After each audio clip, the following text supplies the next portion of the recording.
الکافرین. بہت ہی خوبصورت دعا ہے. ربنا سے لے کے یہاں تک دعا ہے.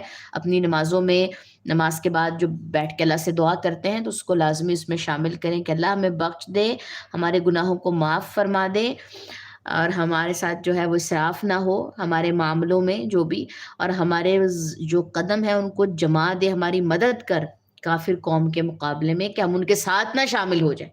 ٹھیک ہے، یہ دعائیں مانگنی ہوتی ہیں اللہ سے. سارا سارا دن ہمارے ہاتھوں سے موبائل نہیں جاتے، بیٹھ کے کافروں کو دیکھ رہے ہوتے ہیں.